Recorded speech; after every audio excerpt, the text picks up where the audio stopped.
Welcome to another episode of Practical Property Management. I'm Al Sardarelli with 828homerentals.com. I'm here with my friend Jeff Carrier, who has semi-recently embarked into the vacation rental market. And I just wanted to take an episode and talk about how a normal guy, a guy that works 9 to 5 or 9 to 6 like the rest of us, gets a paycheck from the man just like everyone else, has figured out how to get into the rental game and actually make money at it. I'm glad to be here. Thanks for having me. Yeah, man. Awesome. I'm excited too. I haven't seen you in forever, so this is like getting to catch up at the same time. Absolutely. This is awesome. So you had a house that you lived in, right, with your wife, and that's in Asheville. That's in Asheville. That is in the Oakley area, the Sure. 28803 area code. Yeah, Yep. the good part of South Asheville, right? I call it East Asheville. Okay. I don't know why. I would think when we first moved in, I was told that or something, but I guess it's right on that border of the east and south part. Sure. And then you decided at some point, you and your wife got to a point where you could decide what you wanted to do for the future as a side hustle, right? Yeah. So I was always super intrigued into the Airbnb vacation rental realm and the opportunities there, and Asheville being as hot of a market in terms of visitors. So I thought it was a destination location. And this is back in 2019. So we were interested in that opportunity. What would it look like? Could we do it? The risks, the benefits, and all those things. So we started exploring that in 2019. That's awesome. 2019, my timeline always kind of melds together. I feel like I'm always so busy that 5 years could be 3 years and 3 years could be 7 years. Yeah. But 2019 feels like it was part of the vacation rental boom for regular, everyday people like us being able to get a vacation rental or an accessory dwelling unit or some type of income-producing property. Does that make sense? Was it about then? And actually, now that I think about it, we didn't really launch or get the house and start everything till February 2019. So really, we spent a lot of time in 2018, and it took us a while to really find the property, because when we were moving from our previous residence, we had bought it in 2010. So it was like just the bottom of the market, Right. It was this nice new construction built house, first time homeowners. We got it for $150, and that was one of the reasons why we thought we could have a really good success, was because our mortgage was so much lower than what the current market was at in 2018. Sure. But when you're moving, because the market had gone up so much in price, but when you're moving from a pretty nice house, 2.5 bath, close to Asheville, downtown, and all that stuff, you don't want to go backwards, right? Like in terms of your living conditions or whatnot. Sure. So our parameters on what type of house we wanted was really hard to identify. And we eventually landed in a really nice spot in Montford, but it took, I would say, like a good 6 months of searching before we got there. Montford's definitely an upgrade from Oakley, man, for sure. So for you to make that transition, most people when they move, they sell their old house, they get 30 to 45 days mortgage free since you pay in the rears. They get a little bit of a financial break because the financial hardship is so heavy that break's really needed.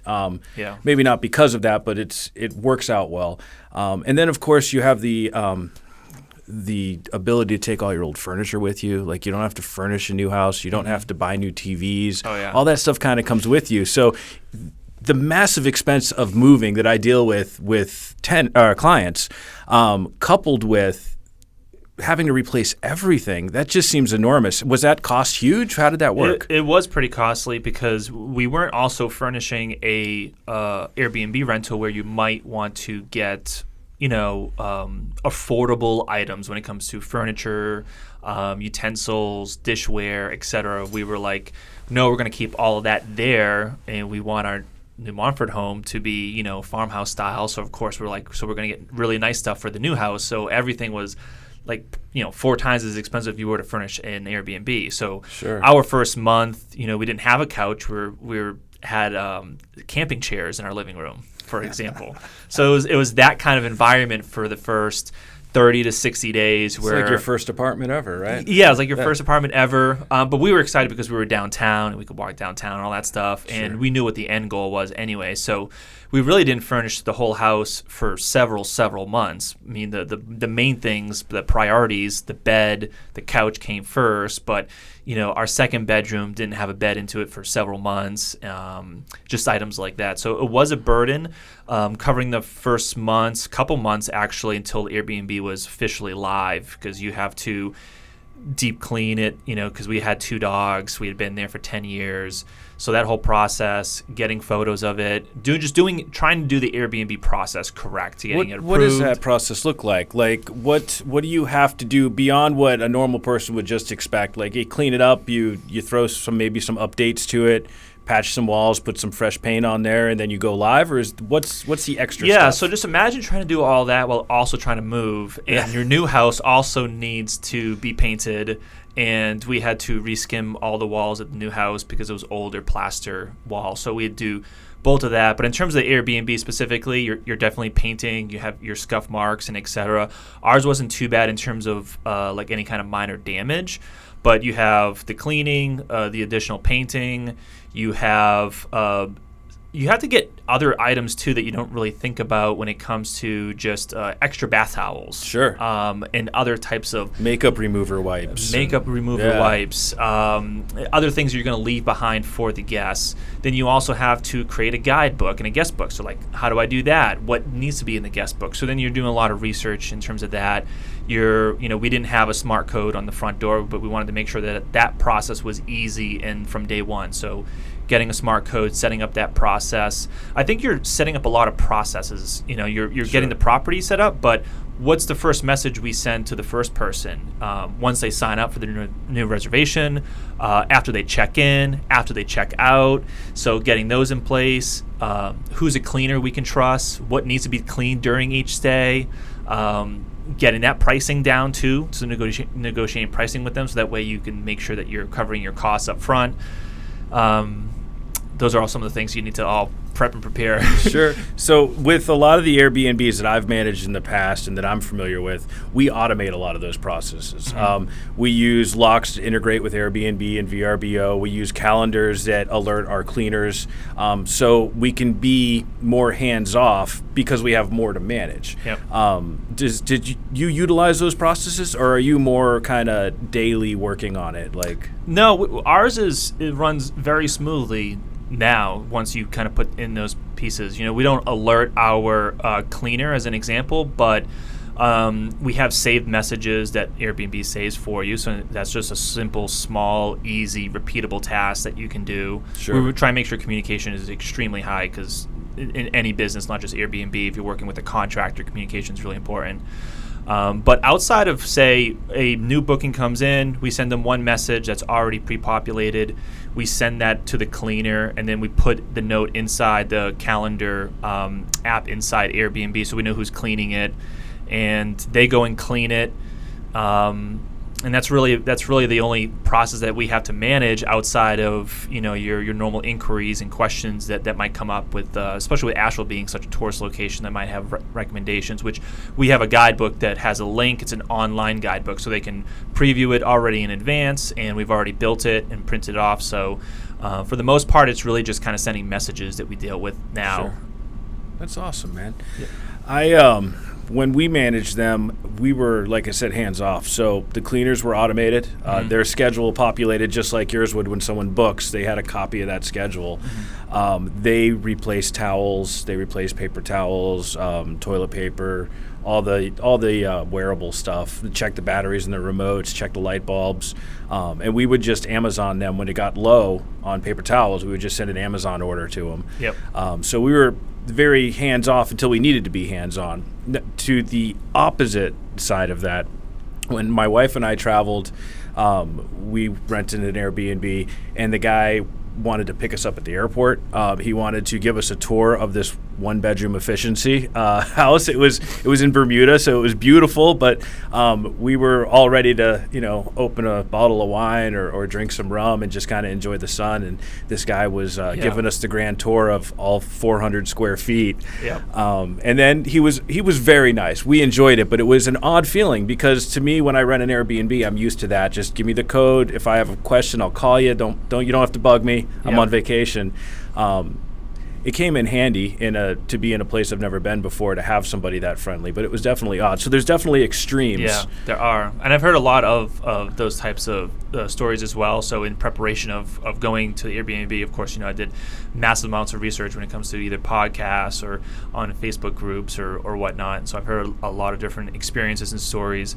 Our approach is definitely a little more hands-off. We feel like if people really need us or want us, then they'll definitely let us know. So sure, you want to be friendly, but not overly intrusive onto someo's 100%. trip. One of the things that we do is if someone doesn't have a review, like they can't auto book with us, we have to make sure that they go through like a 2-question message process in order for us to accept it. Okay. And we're in an area where we can do that. We're not an area we're needing occupancy rate. If anything, we're constantly booked up. So we have that flexibility to do that.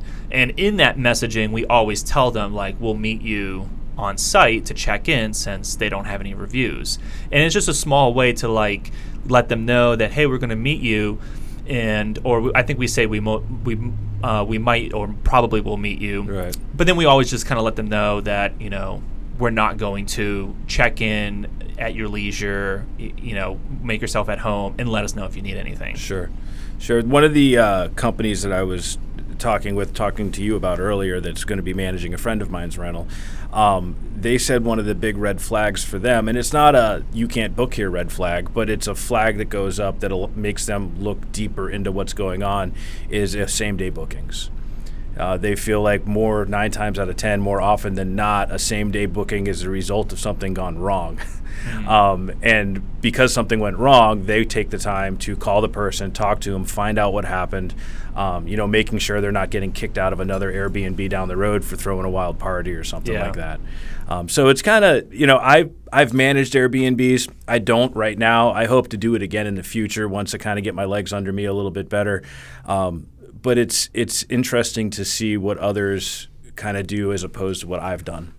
Yeah, and I think like the same days are a great example. I think that that's probably, would I might have some concerns or questions if I did have a same day booking, but we don't allow them. So luckily, if there was a certain things, Airbnb allows a lot of flexibility. So if you don't want that, especially if like you don't know if the place is, you want to have a little more flexibility on cleaning as well. So if you tell your cleaner, hey, you've got the whole rest of the day after 11 a.m. checkout, then you don't want at 11 a.m. for them all of a sudden to be having a checkout. So we wanted it to be a lot easier in terms of managing it because, again, we're fortunate to be in Asheville where the demand's so high that I don't need to really worry about like getting every day booked. Sure. As long as the reviews are good, right? Business is good. Mm-hmm. So your location is as close to downtown as you're going to get legally, right? Legally, yeah. So without needing a homestay, where if you're in Oakley area or East Asheville, you go one road over from the highway, which is where the city limits cut off, and then that's our road. So you make this you make this decision. You buy your new house in Montford, which I imagine just for Montford wasn't a cheap expense. Now you're redoing the house you're moving into, and you're wanting to furnish that with nice new stuff. You're redoing your old house. The money has to be huge at this point. I mean, I deal with risk versus reward on a daily basis with investors. Mm-hmm. This sounds like a lot of money with a hope. I mean, the rental market in Nashville is great, but back in 2019, 2018, I think that it was just starting to take off for individuals. So it was still a little bit of an unknown. How did that feel for you? I mean, were you pretty confident that you got this, or was there a little bit of, well, we could always sell it if everything goes south? Yeah, I do think that was one of the things that I felt like, well, what's worst case scenario? We can just sell the property. We didn't really want to go monthly long term, but I think we had options that allowed us the ability to have that kind of risk tolerance going into it because we felt the return would have been great enough where it's worth trying this out. And so we, of course, I did all my numbers and spreadsheets and did the best I could in terms of projections. And even though in 2018, though, when there were some apps out there, AirDNA or something like that will give you like how many listings are in Asheville, and there's just several thousands, like even in 2018. So it was frightening to think, well, why would my property get any more listings than anyone else's. Like Wow, there was thousands, and there was one that was being put up right behind us, which was a storage container, which people love, like the idea of staying in a storage container. So I was mostly worried about definitely getting the bookings, right? Like what would it make stand out? So we tried to think of names. We would make sure we had good photos, all of those things. And, to credit to Airbnb, I also plan we're going to be on VRBO, we're going to be on Booking.com, we're going to be on Airbnb. I'm not going to miss any of these platforms. But Airbnb alone just drives so much traffic that it's kind of crazy. I feel like they're the younger, more hip platform. Mm-hmm. We used to just do VRBO back when I was doing vacation rental management. And when Airbnb kind of came on the scene and we integrated with them, things changed. There was a younger traveling component. Mm-hmm. VRBO seems to be almost like your father's vacation booking outlet now, whereas Airbnb is just kind of like an Uber. I mean, you just hit a button and you're there. Yep, and of course, definitely a different generation we see a lot more older people too come through.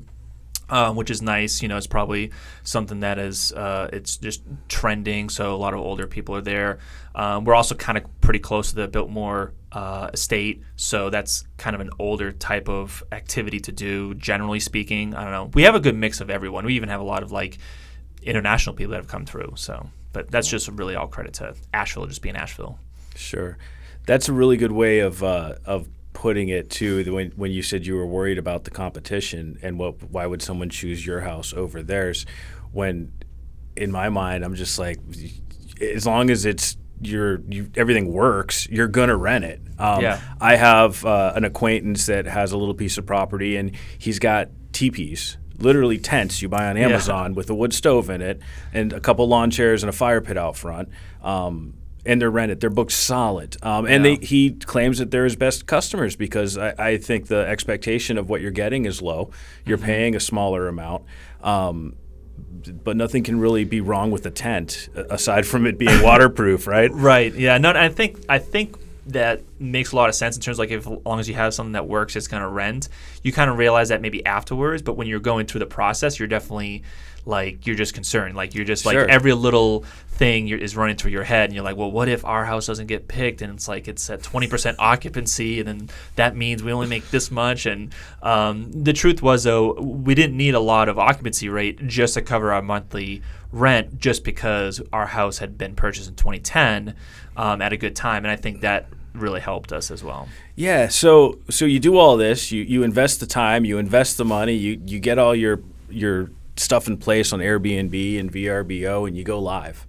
What happens? What's the timeline? It is crazy. We go live. Airbnb does a good job of new listings being pushed in terms of organic search, and I do my own kind of research on that, which I also do for a living, digital marketing stuff. And within the first day, we had over 20 nights booked. So it was that's got to be a good feeling. Oh, it was super gratifying. And knowing that you bought it back in 2010 and for what you said was $150,000, and it being 2021 now, I'm sure you're killing it. Yeah. Yeah. I mean, this has to be one of the best financial decisions you've made, along with the equity building in the house too. Yeah, I mean, the you're equity in a is super high. Great part of town. For 150.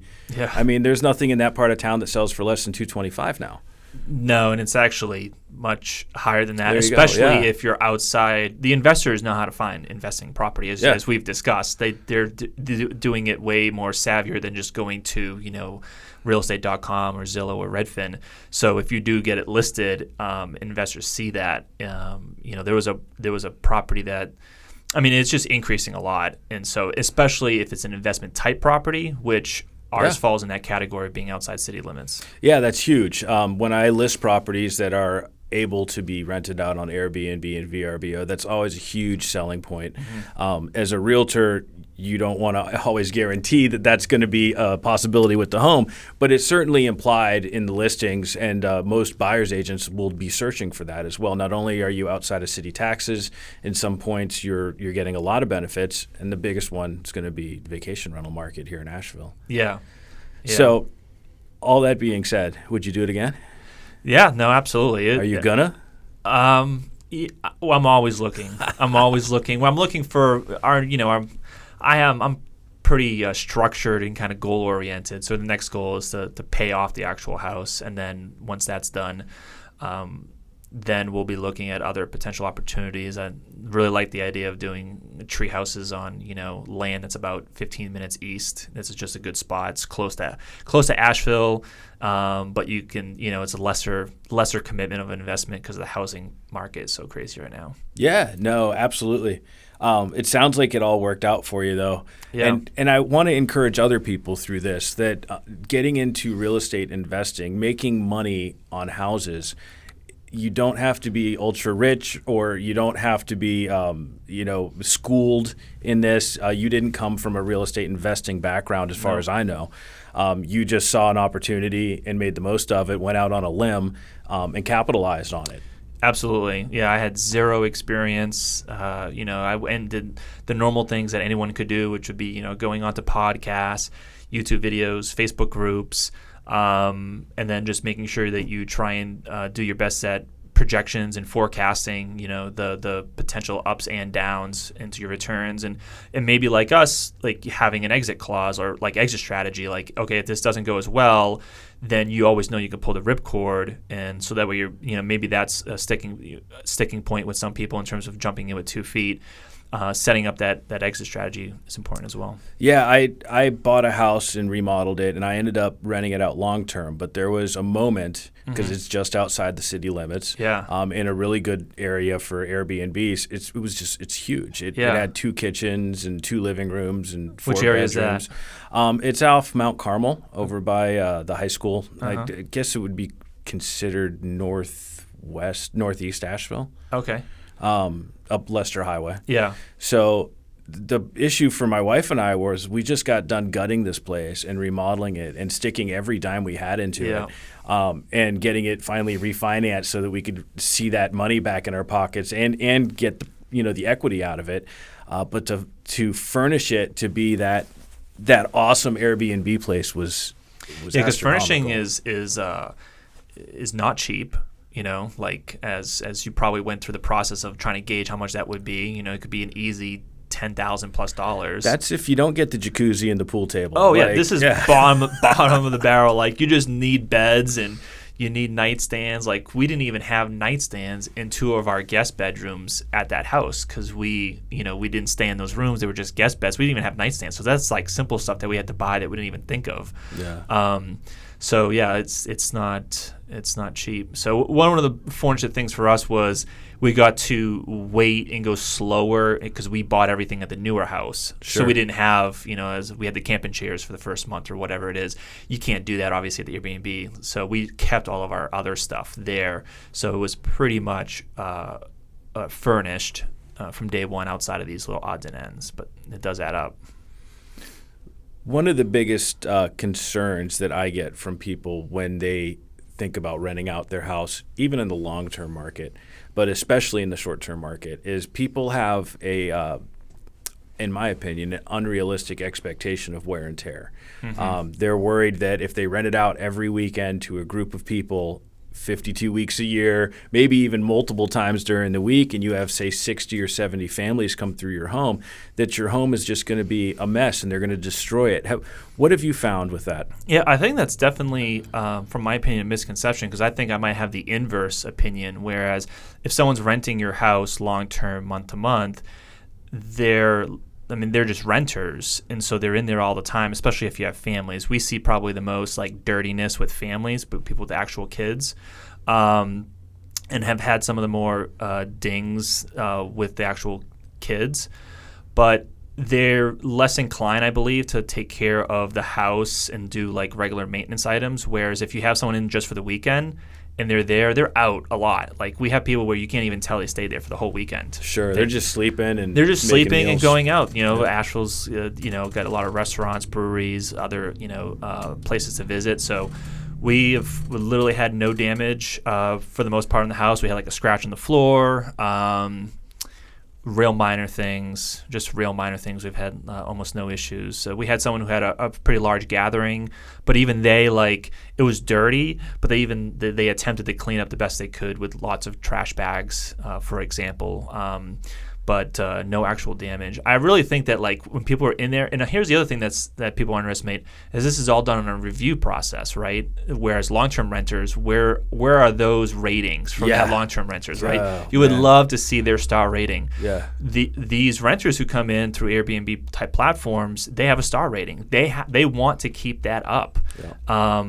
So it would behoove them to come in and trash a location, unless that's the type of people they are, which they're not going to have good ratings and reviews. And we've declined people because they had a bad review. Yeah. So what's the one piece of advice? 2 questions, 2 parts. The piece of advice that you would give somebody that's considering doing this to their home right now, and the other one is, what's the one update or upgrade you did to your home, or maybe didn't do to your home, that has become the most raved about or the most talked about? Is there a piece of your home that everyone really seems to comment on? So let's see. So the first one would be, I'm a big planner, so I don't know. Like I guess I'm just gonna go with that. Like try and plan everything out, even if it's just gonna take several extra months to get it done in place. In terms of like, projecting your furniture costs and saving that aside and just doing the best you can and so those costs aren't like you're not cash flowing all that cost. You have it all up front, hopefully. Sure. And then do it right though. Like don't get sloppy photos. Don't write a short description. Like do like a well-written profile on Airbnb. Don't use your iPhone. Don't use your iPhone. I'll make a note. Go pay someone. There's literally people that they'll message us, like they'll stay for free for professional photos. Like sure. I guess that's a thing that people do. Yeah. Just get professional photos and have a really good description, have a really good guidebook, and I think that will come across well. And then in terms of features, I'd say our house is pretty straightforward. It's cookie cutter, new construction house. We don't have anything that's that outlandish. The 2 pieces that people, I guess, have kind of commented on that I would not underestimate if you're especially going to furnish it is definitely get at least 1 king-size bed. Sure. Okay. People love their king-size beds. Well, you're on vacation. Yeah. And so it sounds kind of like, I don't know, kind of sounds like small or silly, but it's that. And then especially if you have an outdoor area, like making sure you have like the simple essentials of like a grill and stuff like that. I think that the common thread amongst all the people that I've rented to, and even myself when I rent Airbnbs, is that I want something better. I have an expectation that it's going to be better than my house if I'm paying more for it. If I'm renting the tent, I get it. Yeah. But if the photos are gorgeous, I kind of have an expectation of just cleanliness and niceness. Otherwise, I can go get a hotel and not have to worry about any of that. So what I took away from what you just said is that you don't have to upgrade your kitchen. You don't have to get the jacuzzi. You don't have to have all these crazy things that some of these Airbnbs do, like game rooms and just immense stuff. I think the subtlest, coolest thing that I've had in an Airbnb that I've stayed in is a communal wine rack where there was a little note. And if you wanted a bottle of wine, you could enjoy it. And there was just a note that said, please replace with one of your favorites. Oh, yeah. And it was that. Yeah, it was just cool. It's something that you wouldn't get anywhere else. It kind of showed that the people before you cared about, you had some connection with people that you never met before. Jacuzzis and stuff like that kind of skeeved me out anyways. That when we did the Airbnb, jumped into that, like we wanted to make sure that it was like easy or like we didn't have to spend a ton of time on it the best we could. And a jacuzzi definitely sounds like it might be more effort, even if they like break. They break, and like especially if you have to have your cleaners, then maybe your cleaners are longer. So we, going back to advice on doing this as well is just to do it right. Yeah. Like once you have everything planned and do it, don't try and overthink like the additional features that you're discussing if you don't already have them. Like get started, get going, make sure it's a success, and then if you really want to add a jacuzzi, if you're in a cabin in a location or something like that makes sense, then you can do that. But obviously getting the ball rolling and doing it is Do you have a TV in the master bedroom? We do not. Yeah. See, I've had that complaint from one of our rentals. We have the most, now that I think about it, like we don't have cable. We only have 2 TVs, and one of them was in the side bedroom that I use is like a office man cave area that doesn't even line up with the bed correctly. Sure. And then the downstairs TV that's just a normal, clean hung house. I mean, our house is simple but it's very clean. And of course, it just provides them probably what their goal is, which is just visiting Asheville, right? Sure. So it doesn't have to be perfect. No, yeah, definitely not. That's awesome, man. Well, I'm so glad you came in to talk to me. I'm really hoping that a few people get to see this and it helps urge them to take the risk, because it is a big risk. It's scary if it's your first time. It's a lot of money, and whenever you put out that much money, it's definitely worrisome. It definitely is. So I mean, hopefully someone will get inspired. I'm sure there's a lot of people that want to do it. They just don't know the right road or path to go along, and hopefully they'll consider making that jump. What's the name of your vacation rental if somebody's watching and they want to book? It is the Jeff Carrier's vacation rental. It is a Dreamland Retreat. Dreamland Retreat in Oakley, North Carolina? Yep. Well, Asheville, I guess, right? It's in Asheville, yeah. Asheville, yeah. Yep. Awesome. Well, if you can't find his online, shoot me a message and I'll get you through to him. It's really a pleasure having you here today. Yep, absolutely. Thanks, Al. Thanks so much, Jeff.